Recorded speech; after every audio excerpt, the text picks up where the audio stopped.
তোর দলা হুজুরি বাপ হইব না বলে আসবার গাড়ির কথা উঠতে দিবানি জ্বালাইয়ে। আপনি আপনি পারলে ঠেকাইন, আমি কথা বলে দিলাম। শুয়ারের বাচ্চা আবার কইস পাতি এই এই তুই আমার শুয়ারের বাচ্চা কোষ কোন হিসেবে? এই তোমার বাচ্চা, তোমার শুয়ারের বাচ্চা কোষ কেন? তুই পারলে ঠেকাইস, আমি বললাম যা।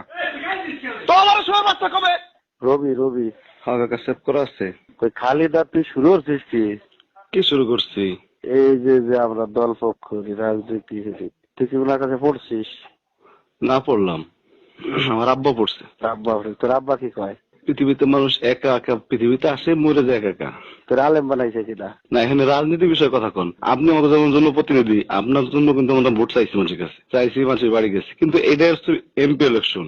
এখানে যার যেখানে খুশি সে সেখানে দিবে, এবং যার যেখানে খুশি। তুই আমাকে এই যে আনবারছে, তুই যদি তোর এতই বিশেষ দরকার হয়, যদি তারে ভোট দিলে জান্নাত পাইস। জান্নাত আর জাহান্নামের কিছু নাই তো।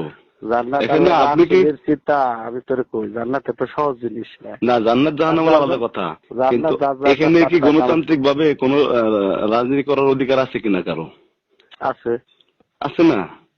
এটা গণতান্ত্রিক দেশ, গণতান্ত্রিকে হারাম তোকে বাসায়। আমাকে বাসা যদি আমার কথা শুনে আমাকে বাসার দরকার নেই তো। আপনি কথা বলতেছেন আপনার বাসায় করবেন।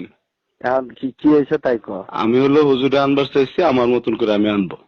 আমি তো আর বলি নাই তুমি আমার 500 টাকা দেবো, আমার সাথে তুমি থাকো। আমার ঘর আছে, আমি একটা মানুষ, পৃথিবীতে বাঁচার অধিকার আছে, আমার মতে আমার চলার অধিকার আছে।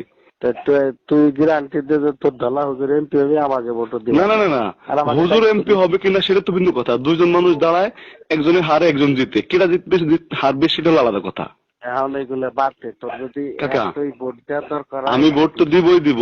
এবং আমি কথা বলে রাখি, আমার আল্লাহর কসম করে বলতেছি, আমার গর্দান উপরে থাকতে অবস্থা আমি হুজুর আনবো। এবং আমি আপনার কাছে কালকে যাইতাম, আপনি আমাদের জনপ্রতিনিধি, যে আপনি এটা সহ করে দেন, যে কারণ সে বাধা দেওয়ার কে আমাকে? আচ্ছা তোর তুই তো এখন ওয়ারিশ হসনি। আমি ওয়ারিশ, আমি পৃথিবীতে আমি বালেগ হয়েছি এবং আমার ভোটার আইডি কার্ড দিচ্ছে, আমার বাঁচার অধিকার আছে, আমার স্বাধীন চলার অধিকার আছে। যে তোর বাপের জায়গায় রয়েছি, বাপের জায়গায় রয়েছে, ঠিক আছে, কি আমাকে তো আমার ঘর দিছে, আমার ঘরে আমি থাকতে পারি। আমার বাপ তো আপনারে বলে নাই যে তুমি ঠেকাও। আমি তোর একটা কথা কই। বলেন। তোর ভোট দেওয়ার দরকার হইলে তুই ভোট দে। আমি ভোট তো দিবই, আমি হুজুরেও আনবো। না, হুজুরে আনার দরকার নেই। আপনি মানা করার কে? তুই হুজুরে আনলি আমার সমস্যা। আপনার সমস্যা হবে কেন? আপনি একজন জনপ্রতিনিধি, আপনি আরেকটা ইলেকশন করবেন, আপনি একটা দল করেন, আপনার ব্যাপার। আমি এগুলো বাদ দে মাথা। আপনি আমাদের মাইরে নিলেও ঠেকবে না এটা। আমি বলছি তো, আমি যদি সিদ্দিক মৌলানার জন্ম সন্তান হয়ে থাকি, আমি আনবই তাকে। মানে এখন ওই যে খালি দুটো কওয়াল আছে যে আমি সিদ্দিক মোল্লা। কেন কেন সে কি ঠেকানোর অধিকার আছে তার?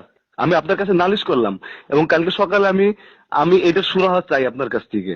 আমার সুরাহা যদি শোনো, যদি বিশেষ ভোট দেওয়ার দরকার। না না, আপনার সুরাহা ওইটা তো হওয়া পারে না যে আপনাদের ক্ষতি হয় সেজন্য আমি আনতে পারবো না, এটা তো কোনো কথা না।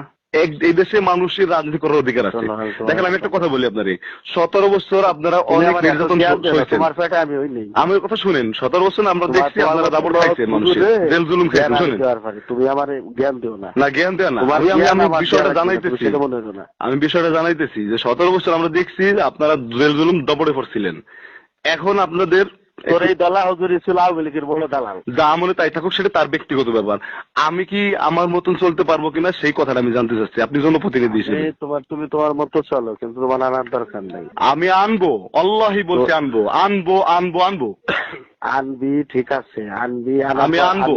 আনার সময় যদি ঝামেলা হয় সেটা হবে নাকি না? হ্যাঁ ঠিক আছে, আমি আনবো, আমি একা একা আনবো। একা একা তোমার আনার দরকার নাই।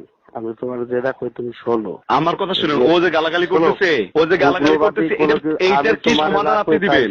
আপনি সমাধান দিবেন? গালাগালি তো ছোট ভাই, তোর মাফ চাই দেবো। না না, মাফ চান করতে গেলে আমি আমার কাজ করবো। এখন শোন, এই না বাবা, আমার কথা শুনেন, আমার তো আল্লাহ জীবন একটা দিচ্ছে।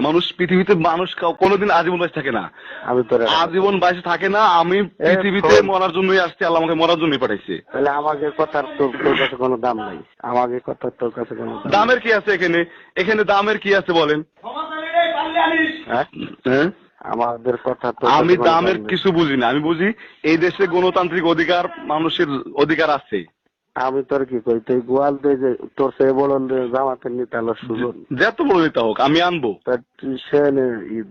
আমি আনবো, আমি আনবো। ওই যে অস্থির লইতেছে। না, আমি তোরে কি কই, শোন, নিজেকে ভিতরে না তো বাবা শোনেন, আপনি আমার কথা শুনেন। আপনি এই কথা আমার নিষেধ করতে পারেন না তো, আপনার সেই অধিকারও নাই। তোর মামা ইহা মাহমুদ, আপনার কি সেই অধিকার আছে আপনি আমার নিষেধ করবেন? আমি তোরে কই অধিকার, তোরে নিষেধ করার অধিকার আমার আছে। আছে? কেমনে আছে?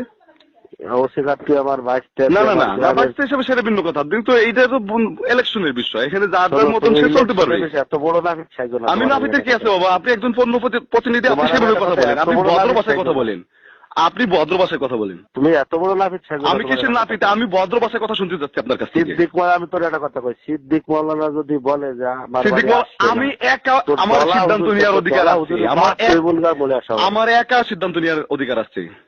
তোর দলা হুজুরি বাপ হই বলগা বলে আসবে। শোনেন, কোথা উত্তর দিবানি জ্বালাইয়ে আপনি পারলে ঠেকাইন, আমি কথা বলে দিলাম। শুয়ারের বাচ্চা আবার কইস পারতি। এই তুই আমার শুয়ারের বাচ্চা কোষ কোন হিসেবে? এই তানের বাচ্চা, তোমার শুয়ারের বাচ্চা কোষ কেন? তুই পারলে ঠেকাইস, আমি বললাম যা। তো আমার শুয়ারের বাচ্চা কবে